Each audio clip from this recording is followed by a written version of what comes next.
Welcome back, everybody. Thank you for tuning in to hear the nation's story. All the super sentence stackers around the world have been working really hard for today's story called The Lucky Dip. Remember, if you want to take part in super sentence stackers, always include your name and your age, so you have a good chance of making it into the final story of the day. I'm going to do a roll call now, a celebration of who's made it. And writing for chunk 1 is Sophia Mavers. She's 7 years old. Thank you, Sophia. Amy Carries Camp, who's 8, wrote chunk 2 for us. Alicia Gathercole, who's 9, wrote 3. Annabelle Rowley wrote chunk 4. Thank you. She's 7. Alexander Howe wrote chunk 5. He's 4 years old. Thank you, Alexander. Charles wrote chunk 6. He's 10. Elizabeth Rose, number 7. She's 9 years old. Amy Chen wrote chunk 8. She's 11 years old. And Martha wrote chunk 9. She's 9. The Lucky Dip. It was a chilly, windy day at the seaside, and squawking seagulls and frolicking waves and enchanting chimes were all coming from the fairground, and they filled the air. Lola walked along the pier, clutching her granddad's hand. The seaside was uninviting for the dismal visitors. A torn, creepy poster was noticed by an intrigued Lola. What is this pin man, she thought. After a short glance, she went back to safety of her granddad's hand, and Gran and Grandad put out their deck chairs, and Lola carefully peeped over the side of the pier. As she looked around, an arcade caught her eye. She took a glance at her Nana and Grandad, who were fumbling awkwardly with their squeaky deck chairs. Her footsteps clicked on the wooden pier. Whirring, banging sounds all enticed her further. She didn't even notice the "Keep Out" sign.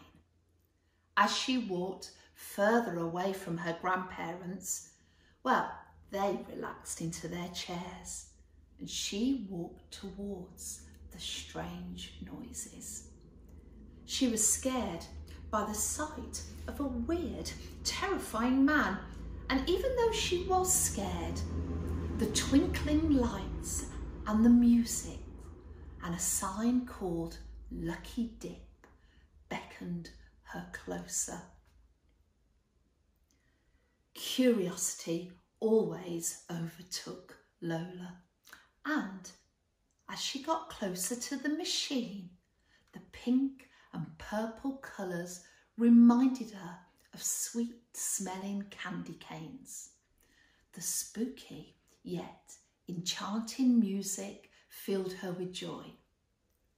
Excitedly, she approached the magnificent machine, and reaching forward, Lola inserted her glistening silver coin and watched in amazement as the rusty claw jerked to the middle of the claw machine. It lunged down, ready to grab its next victim, but it missed. Surprisingly, a small brown bunny moved in astonishment and glared at the little girl, and Lola gently touched the glass. She couldn't believe her eyes. Outside, the sky turned grey, and the wind got stronger, and the wind wailed.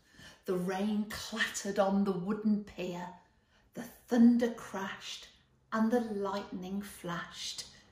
And as the lightning flashed, well, inside, Lola was still intrigued by the machine.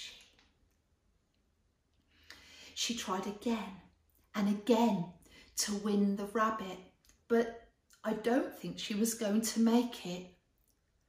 And then suddenly it was picked up by Lola and she dropped it.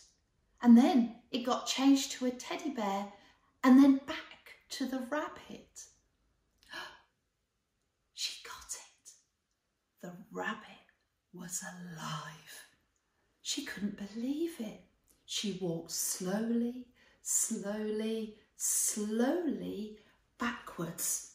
And at the same time, clunk, clunk, clunk, came the stranger's boots over the wooden planks.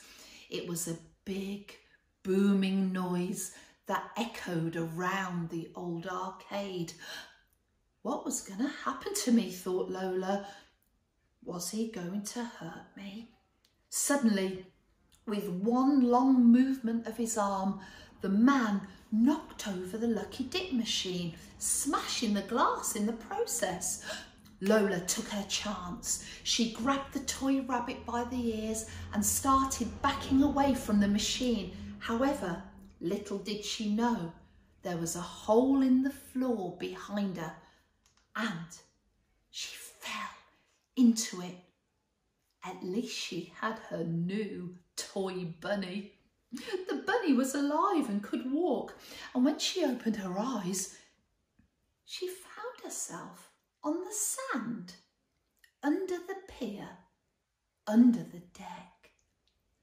She found the bunny and she hugged it, but the bunny jumped out of her arms.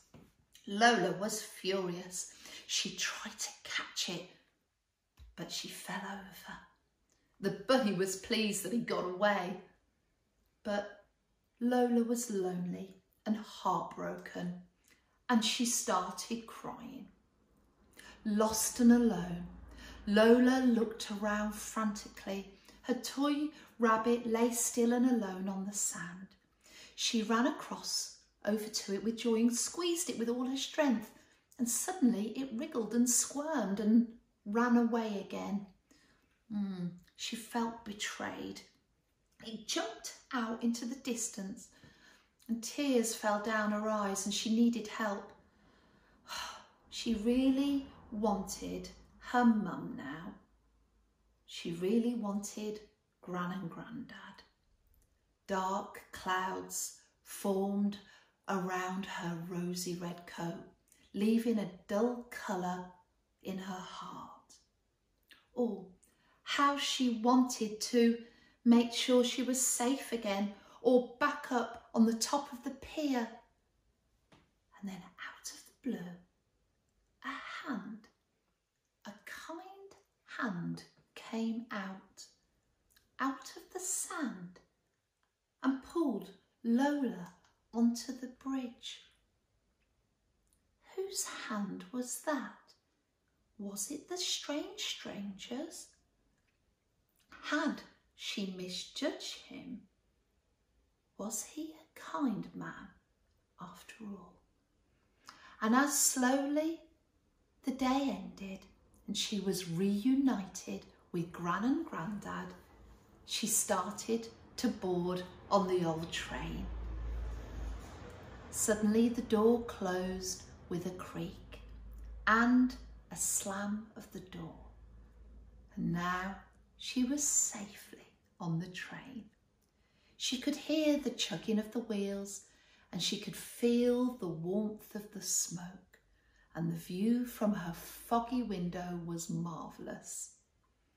The blue waves moved in sync with the funfair's movements, and she looked joyful and full of life.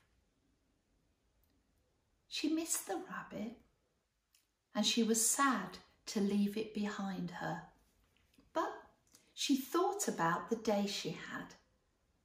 Lola gazed out at the rolling hills and the fantastic Ferris wheel. What a magnificent day, she thought.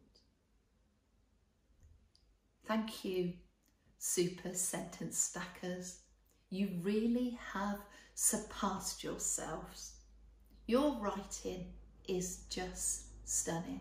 It blows my mind. I gave you 3 writing challenges. I asked you to write a passive voice sentence. I asked you to drench your story in sounds, and you've done that.